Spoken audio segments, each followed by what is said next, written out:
You know that feeling when you're out there in the middle of nowhere, the engine humming, dust kicking up behind you, and it's just you and the open trail? You're not sure what's around the next bend, but you can't wait to find out. Yeah, that's a pretty special feeling. That's the energy we're tapping into today on All Sorts Podcast as we take a deep dive into AJP Motos. AJP Motos, they're a Portuguese company, and they build some seriously cool enduro and off-road motorcycles. We've got a whole stack of articles here from Cycle News, Dirt Bike Magazine, even Overland Magazine. We've got the Wikipedia page on AJP pulled up. Plus, we've got some information straight from AJP Motorcycles UK. We're basically trying to get a 360-degree view of this brand, what makes them tick? What makes them different? What makes them stand out, right? Because let's face it, there are a ton of motorcycle manufacturers out there. So by the end of this, you should have a really solid understanding of what AJP Motos is all about. Their history, their design philosophy, their standout models, all that good stuff. All right, so let's kick things off with the origins of AJP Motos. It all started back in 1987 with a guy named Antonio J. Pinto. And yeah, you guessed it, AJP comes directly from his initials. Now, this isn't just some random dude who decided to start building bikes. We're talking about a 7-time Portuguese enduro champion. Mm-hmm. This guy knew his way around a dirt bike. Right from the start, it seems like Antonio Pinto had a pretty clear vision for what he wanted AJP Motos to be. Yeah, and it's actually kind of interesting. He didn't set out to build like the most high-end, super expensive performance machines. Okay. Instead, he was really focused on creating entry-level motorcycles, bikes that were accessible to a wider range of riders, but still had that distinct AJP flair. And you can really see that early on with their partnership with Portugal, which is now Galp Energia. They teamed up to produce the AJP Galp 50. And that was a pretty big deal at the time. Yeah, it was. So from those humble beginnings, they eventually moved to a bigger factory in Lusada, Portugal, back in 2003. Which is a sure sign they were growing and gaining momentum. But even as they've grown, it seems like that core philosophy of building simple, tough, rider-focused off-road bikes has stayed with them. Oh, absolutely. Everything we've read emphasizes that they're still all about hand-building motorcycles with simplicity and durability in mind. Yeah. I mean, they're trail bikes that can handle racing, not the other way around, which is an important distinction. And there's this real sense that they want to offer good value, especially compared to some of the other European brands out there. And speaking of value, Antonio Pinto himself has talked about his passion for conquering new terrain and creating bikes for riders of all levels. Which just goes to show how much they value the riding experience itself. For sure. And it's not just talk either. They've got a rich history and competition, winning races in the Portuguese National Enduro and Off-Road Championships. But even with that racing background, you can see how they've evolved. I mean, now they're really starting to focus on the touring and overland travel markets too, which is super interesting. Yeah, totally. And that brings us to their model range, which we should definitely dig into. For sure. So they've got the PR range, the PR3, PR4, PR5, and then the big adventure bike, the PR7. Right. And then there's their newer SPR range with models like the SPR 240, 250, 310R, and the 510R. So what ties all these models together? Is there an overarching design philosophy? Yeah, there's definitely a common thread, especially within that PR range. Okay. Dirt Bike Magazine actually compares them to modern-day versions of Honda's classic XR series, Okay. like the XR200 and XR250. They're all about lightweight construction, disc brakes, alloy swing arms, composite silencers, all that good stuff. Really solid, reliable off-road platforms. I love that analogy. Yeah, it makes sense. Totally. It totally does. Yeah. So let's break down some of those specific PR models. We'll start with the PR3.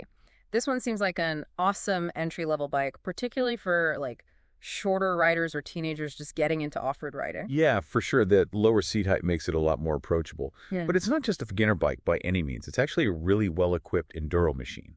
It is. Yeah.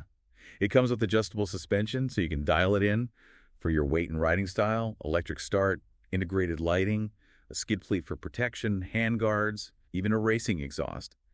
And of course, disc brakes front and rear.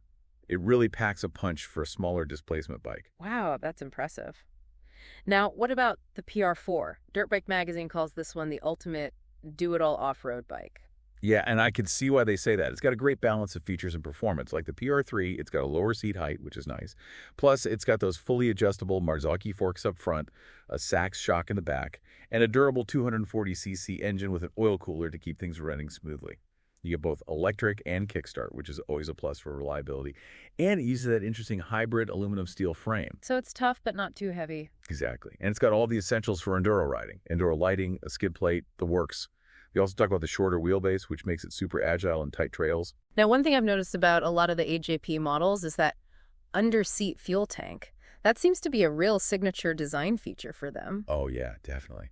And it's not just about aesthetics. Putting the fuel tank under the seat has some real practical advantages. Okay, like what? Well, for one, it lowers the center of gravity significantly. This gives the bike better balance and makes it much easier to maneuver, especially when you're dealing with challenging off-road conditions. And it also makes for a much slimmer profile between your legs, which improves ergonomics and rider comfort. That makes a lot of sense. Yeah, it's a really clever design choice. It is. So let's move up to the PR5.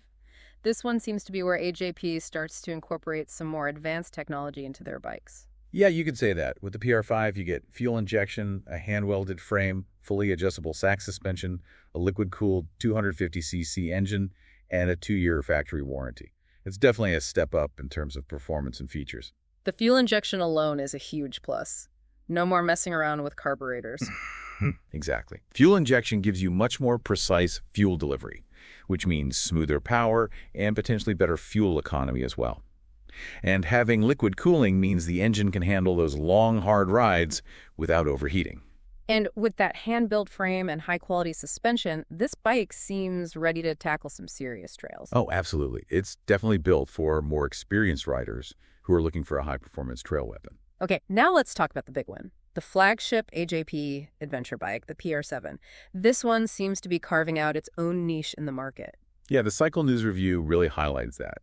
They say it doesn't fit neatly into any of the traditional categories. It's more capable off-road than the big, heavy adventure bikes out there. But it also has a bigger fuel tank and more touring features than a typical dual sport. It sounds like it's bridging the gap between those two worlds. Exactly. It's for riders who want a truly dirt-focused adventure experience. And it's got all the bells and whistles, right? The navigation tower, the windscreen, the big fuel tank. It does. It comes standard with an integrated navigation tower with a Samsung tablet built right in, which is awesome for adventure touring. You also get a tall windscreen to keep the wind off you on those long rides, dual headlights for better visibility, and a massive 4.5-gallon under-seat fuel tank. You could ride this thing for days. And even with all that, it's still surprisingly light, right? Oh yeah, it comes in at 373 pounds wet, which is super light for an adventure bike, especially compared to those big twins. Cycle News says it's about 100 pounds lighter than the lightest twin-cylinder adventure bike out there. So what about the engine? What powers this beast? Well, it's got a 600cc single-cylinder engine that actually has roots in Husqvarna.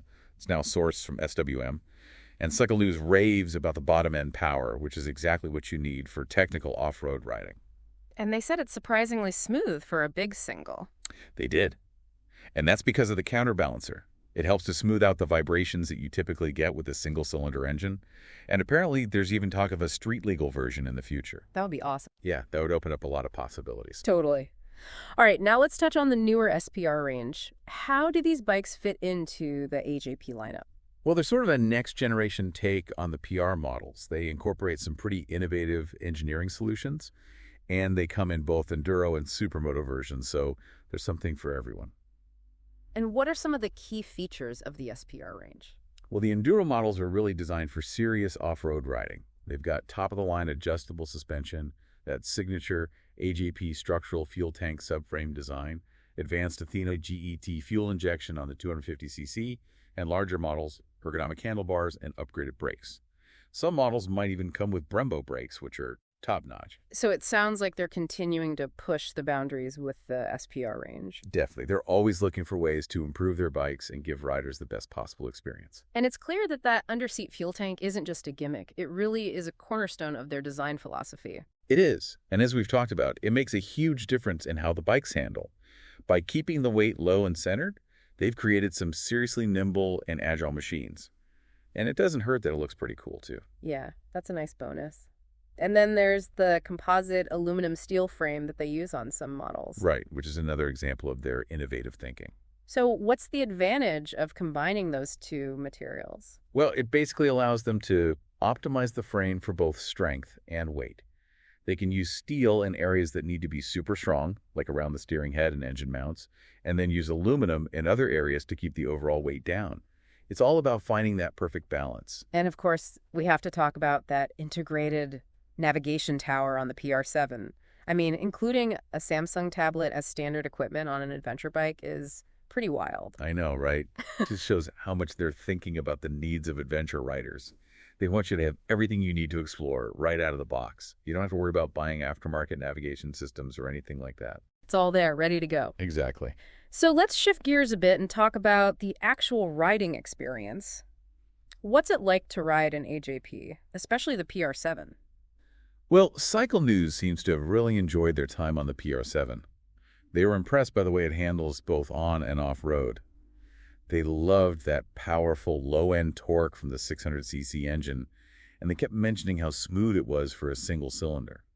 The fuel injection was spot on as well, delivering really crisp and predictable power. And the suspension, was it up to the task? Oh yeah, they said the SAC suspension was really well balanced, soaking up bumps and keeping the bike stable on rough terrain. Plus, the riding position was comfortable, and the seat height was lower than some other off-road bikes, so it's easier to handle. And that 200-plus mile fuel range is pretty awesome, especially for adventure riding. For sure. I mean, you can cover some serious ground on a single tank of gas. They did mention that it's not as smooth on the road as a multi-cylinder bike, which is to be expected with a single, but they said it was perfectly fine for connecting trails or shorter road sections. Yeah, that makes sense. But it's not just the PR7 that's proving its worth.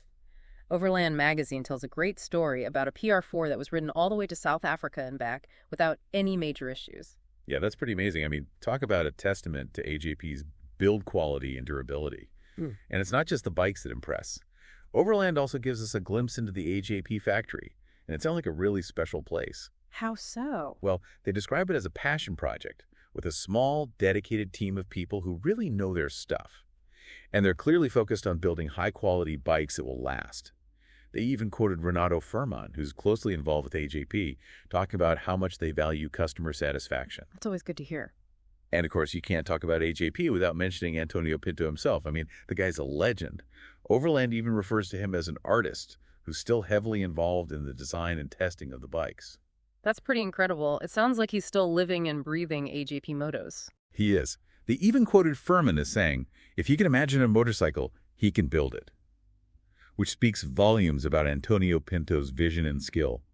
So to wrap things up, where does AJP Motos fit into the grand scheme of things? They're definitely a smaller player in the global motorcycle market. Overland points out that they're one of only a handful of truly independent motorcycle manufacturers left in Europe, which is pretty cool. It is. They only produce around 1,000 bikes a year, and they do a lot of the manufacturing in-house. So they're not trying to be a mass market brand. They're focused on quality and building bikes for a specific type of rider. Riders who want something different. Exactly. Riders who value simplicity, durability, and performance.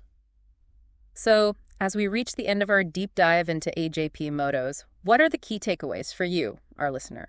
I think the big takeaway is that AJP Motos is a brand with a rich history and a clear vision. They're passionate about building high-quality, rider-focused off-road and adventure motorcycles. They're not afraid to innovate and do things differently, like with that underseat fuel tank and the integrated navigation system on the PR7. And they're proving that you don't have to be a huge corporation to build amazing motorcycles. Exactly. They're a great example of a small, passionate company that's making a real impact in the motorcycle world. Speaking of making an impact, we'd love for you to be a part of the All Sorts podcast journey. If you enjoyed this deep dive into the world of AJP Motos, we'd really appreciate it if you'd hit that like button and share this episode with your fellow adventure enthusiasts. And don't forget to subscribe to All Sorts podcasts on YouTube so you don't miss out on any of our future explorations. We've got a whole archive of deep dives covering a wide range of topics, so if you're curious about all sorts of things, you'll definitely want to check those out. And to stay connected with us beyond YouTube, follow All Sorts Podcast on X, Instagram, and Threads. We share all sorts of interesting stuff over there, from behind-the-scenes glimpses to sneak peeks at what we're working on next. So keep that spirit of adventure alive and join us as we continue to explore all sorts of fascinating subjects. We'll see you on the next deep dive. See you there.